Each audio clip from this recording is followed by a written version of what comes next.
సభ అదిరింది. కదిలిరా బాబు గారు లేట్గా వచ్చిన 10 గంటలకు అన్నది ఆయన ఉపన్యాసం 1:15 1:15 స్టార్ట్ చేసిన దాదాపు 3 అవర్స్ ఆలస్యమైన బ్రహ్మాండంగా జరిగింది. జనం రిసీవ్ చేసుకున్నారు. అంటే జగనన్న మీటింగ్స్ అంటే వాలంటీర్స్ మీటింగ్ కదా, అది వేరే. ఆయన ఎక్కడ సభ జరిగినా వాలంటీర్స్, గ్రామ సచివాలయంతో ఆయన మీటింగ్ పెడతాడు. బాబు గారి మీటింగ్ అంటే జనం వస్తారు. అయితే మా కాకానికి ఈ నడుమ కంటి సమస్య వచ్చింది. కళ్ళు సరిగా కనపడటంలా. అది కంటి ఆపరేషన్ చేయించుకోడు. 6 మనిషి లేడంటాడు. పిచ్చి పిచ్చి మాటలే. నాకు ₹1 కోటి ఇచ్చారంట. ఆ ₹1 ఇంట్లో లెక్క పెట్టలేక ఇబ్బంది పడుతుందా? నీ కరోనా హౌస్లో లేటెస్ట్ మిషన్ వచ్చింది కదా, ఆయన కౌంటింగ్ మిషన్. అది ఇస్తే కొంచెం ఆ కోటి సరిగా ఉండాయా లేదా లెక్క పెట్టుకో, మళ్ళీ నీ కౌంటింగ్ మిషన్ నీకే ఇచ్చేస్తా మై డియర్ బ్రో. ఇది కాదయా చంద్రబాబు నాయుడు నువ్వు వ్యవసాయం ఎంత చర్చకి పిలిచేది? నీ ఊరు దాటి వ్యవసాయం ఈ రోజుకి సమీక్ష చేసి ఏడ్చిందిలే. ఏం మాట్లాడుతున్నావు? చంద్రబాబు నాయుడు నువ్వు సమీక్షకి పిలిచేది?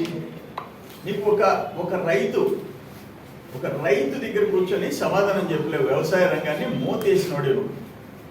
Agriculture department has been closed, మూతపడింది నువ్వు వచ్చిన తర్వాత. నువ్వు ఎప్పుడైనా బయట జిల్లాకు పోయినావా? ఏదైనా రైతులను పరిగణించావా? వరదలు వస్తే, కరువు వస్తే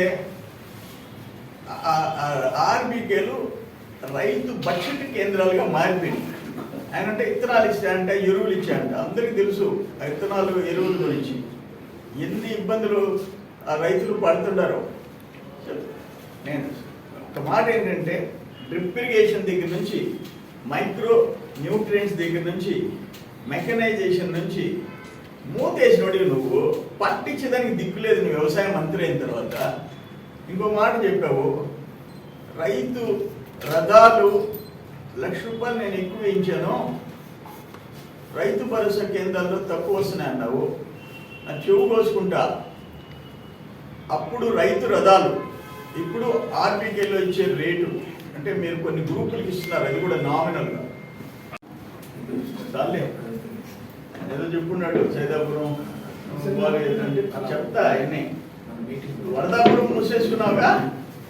చంద్రమోహన్ రెడ్డి దెబ్బ అంటే అబ్బా అని అరిసిన కేక పెట్టావు. నీ కాన్స్టిట్యున్సీలో వరదాపురం అబ్బా అన్నావు కదా, మూసేసుకున్నావు కదా.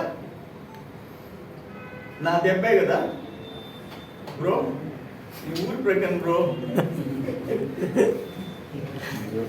మరీ భయపడిపోతుంది నన్ను చూసి. నీ ధైర్యం ఉండు, ఎలక్షన్ అయిందాక.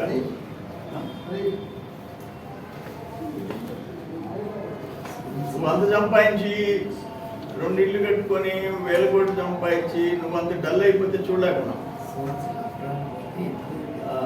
అది మర్చిపోయినా. అసలు నువ్వు చంద్రబాబు ఏం చేశాడని అడుగుతున్నావు కానీ సోమశిల అప్రాన్ చేయించవా? ఆప్రాన్ను వ్యవసాయ మంత్రి నువ్వు. మా మంత్రి డ్యాన్స్ మాస్టర్ డ్యాన్స్ సంబరాలు అంటాడు, నేనే సంబరాలు అని చెప్పాడు. ఆయనకి అరగంట టైం ఇప్పించి నువ్వు కూడా కూర్చొని ఆపురాన్ మీద నిలబడండి. నువ్వు ఆయన ఒక అరగంట టైం ఏంటి, ఆయన అరగంట ఇవ్వను, నువ్వు గంట నిలబడండి. అది ఏదైనా ప్రమాదం జరిగితే గోలనయా. మరి ఎక్స్పర్ట్స్ కమిటీ ఆప్రాను ప్రమాదం అని చెప్తే దాన్ని చేయించడానికి నువ్వు ఒక వ్యవసాయ మంత్రివా? వ్యవసాయ మంత్రి నువ్వా? నీ కాన్స్టిట్యున్సీలో నేను వచ్చి 63 కోట్లు లిఫ్ట్, దక్షిణ కాలం 7 కోట్లు, ఇట్లా కోట్లు ఈ దాంట్లో చేశా, ఈ మండలంలో చేశా.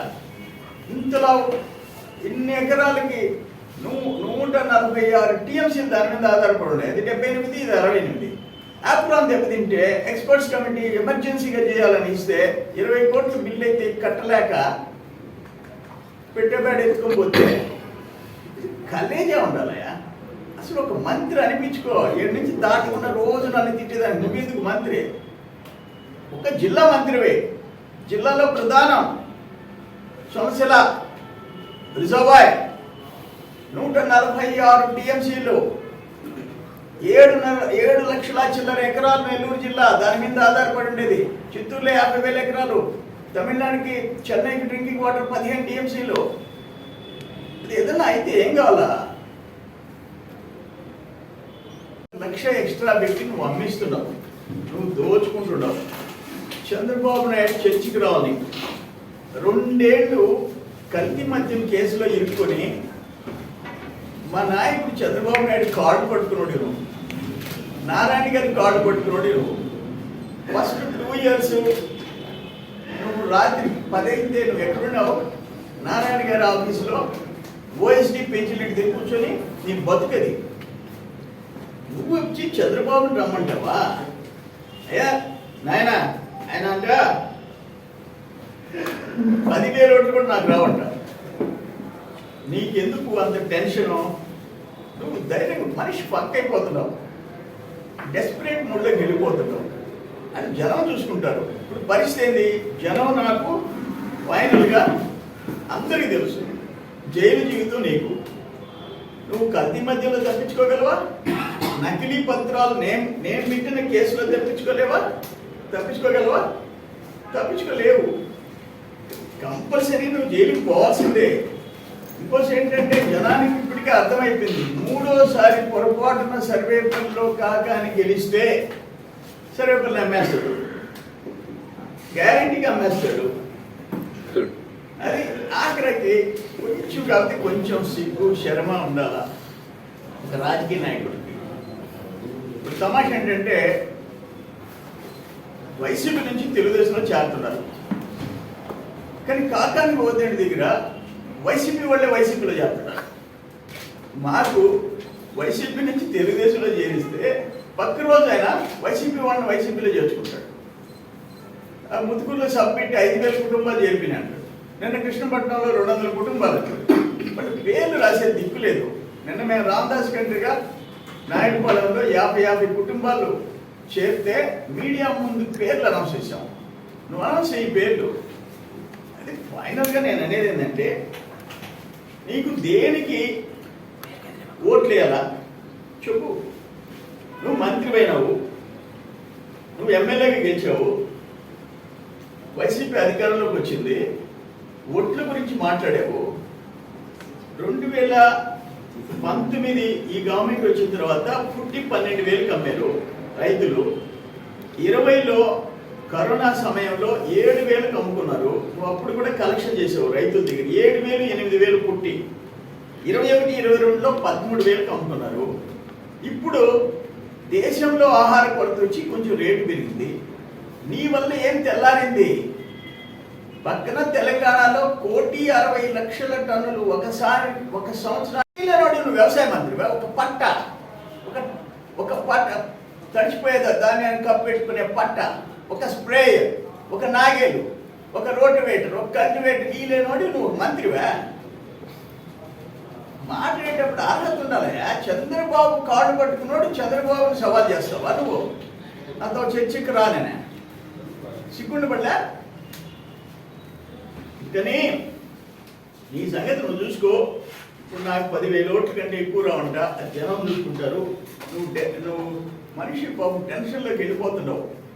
వద్దు, ఎంత జరగాలని జరిగింది. జనం సర్వేపల్లి ప్రజలు ఒకవేళ పొరపాటునైతే 3వసారి గెలిస్తే నియోజకవర్గాన్ని అమ్మేస్తాడు అనే పరిస్థితికి వచ్చినారు. అయితే ఒక్కటి చెప్తుండా, నువ్వు తప్పించుకోలేవు, నువ్వు జైలుకు పోవాల్సిందే.